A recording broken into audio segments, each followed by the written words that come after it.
ugly day for the Iowa Hawkeye offense. Stop me if you've heard that before. The Hawkeyes looking pathetic at times through the air on Saturday. What do we actually take away from the open practice this past Saturday in Kinnick Stadium? I've had a couple of days to kind of mull over what I saw. I was there in the stadium watching everything, watching all the throws from Cade McNamara and from Brendan Sullivan and the Iowa offense as a whole. I don't think it was quite as bad as some people think. Now, the completion percentages were bad. Some of the accuracy issues were horrid. I'm not going to take away from that. And I'll explain why I don't think it's time to press the panic button in just a second. And I'll also preview a special show we've got coming up tomorrow, Wednesday evening, with a good friend of mine who covers Iowa recruiting and Iowa football. Before we get to my takeaways from Saturday, want to thank Under the Kitchen, Randy Engel and his authentic Hawkeye artwork. He'll be down at Fry Fest here later this month. Be sure to check out his stand. Here's a guy who works really hard supporting not only NIL, but also a small business down in Mitchellville. You can also check out his Facebook page. It's Under the Kitchen on Facebook, or visit his website, underthekitchen.square.site. But again, Randy over at Under the Kitchen will have his artwork at Fry Fest. Be sure to check it out later this month. So what did we learn from a difficult offensive day this past Saturday? Well, a couple of things. I know everybody on social media is talking about the horrific completion percentages from Cade McNamara, Brendan Sullivan. Marco Lainez didn't look great either through the air at times, although I heard some people comment that, hey, Marco looks like the best passer right now. Certainly, I don't think that's been consistent throughout summer and throughout August. And I'm a big fan of Marco Lainez. But what do we actually take away from Saturday? I heard some numbers thrown out there. I did not personally track completions versus attempts for each quarterback. I heard a couple of different numbers. One, I think, was a report of 7 of 21. I heard somebody say that it was 8 of 24 for Cade. Either way, 33% through the air is horrific. I know I made the statement, and a couple of the media guys that I was sitting with during that open practice made the same comment. Have we seen a completion here in the last half hour, 45 minutes? I mean, it was that bad at times. Very erratic throws, not very accurate. I didn't think it was a problem with the offensive line so much as just, guys probably weren't open like you'd like, certainly like Tim Lester expects of his offenses. And he talked a lot on Friday at Media Day about the receivers learning how to get open. That's going to continue to be a process. But you would expect Cade McNamara, even though he's coming off the injury, to be sharper than he was on Saturday. And Brendan Sullivan wasn't great either, although I think with his ability to run, I don't think he was any worse than Cade. I know he got most of the snaps with the twos. I still don't quite get why Kirk Ferentz does this thing where he basically gives his number one guy almost all the snaps with the ones. At least in preseason, why would you not share those snaps, especially when you have a guy like Brendan Sullivan, who is theoretically competing for the starting job? He's been a starter at the Big Ten level. Why not give both those guys equal time with the ones? I know Don Patterson is an advocate of that. We didn't see it on Saturday. Cade really struggled against the ones. Brendan didn't look great against the twos.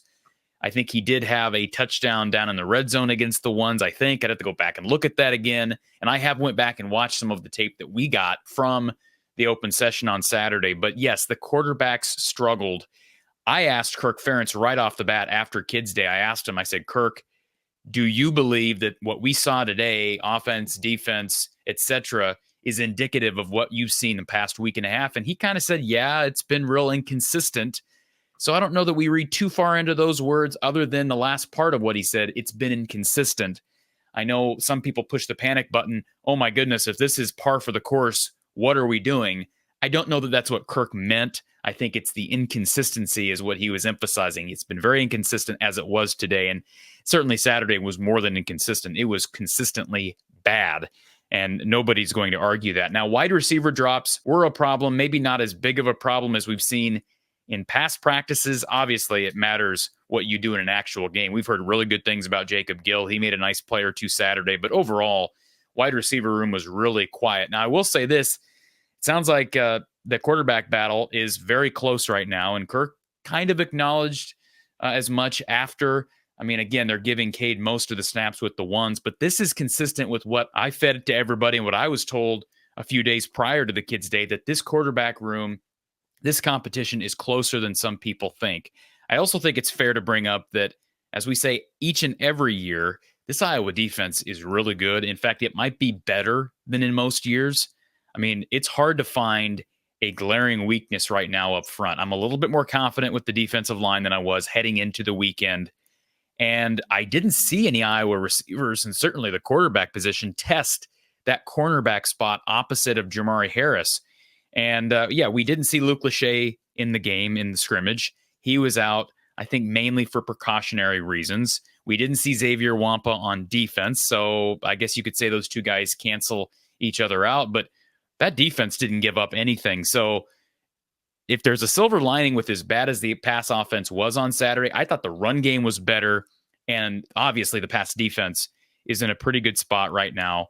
As that pass offense gets better, you'd hope that the defense continues to get better. Speaking of the run game, I thought the O-line held up pretty well, not only in pass protection, but in the run game. I thought the running backs looked decisive. I thought Jazz Patterson, who fell off the depth chart at the beginning of camp, I thought he looked really decisive, looked as aggressive as ever, looked engaged. That's a positive sign for a guy that you could argue is number 4 on the depth chart.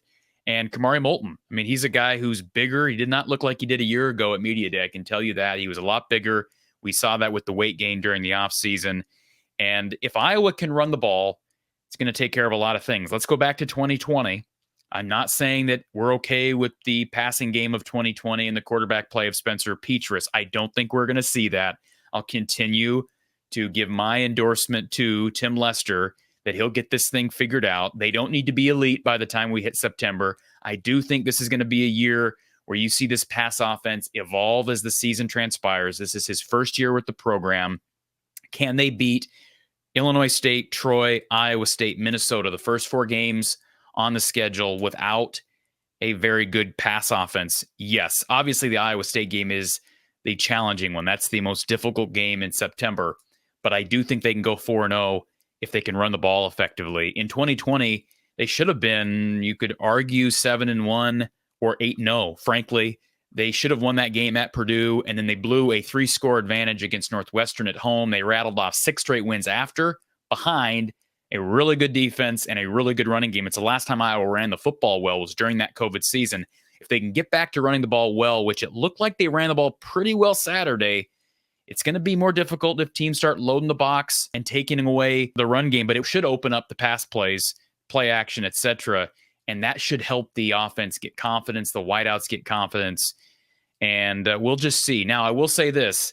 I'm not going to go into necessarily too many specifics. I know I mentioned Jazz Patterson, Kamari Moulton, the 2 quarterbacks, but I will be joined by a good friend of mine, Sean Bach of 247 Sports, tomorrow night. I had a nice opportunity to chat with Sean at length on Saturday. He'll be joining me for a live show on Wednesday. That's tomorrow night, 8 p.m. Central Time, folks. You will not want to miss it because I'm going to be asking Sean regarding his take on the Epinesa situation. The young IOC 5-star Epinesa was at the scrimmage on Saturday as an unofficial visitor. He was in the crowd. What to make of that? Also, Sean's takeaways and my takeaways overall, player to player, position to position from Saturday. Join us on Wednesday night, 8 p.m. Central Time, right here from the Hawkeye of the Storm. We'll see you then.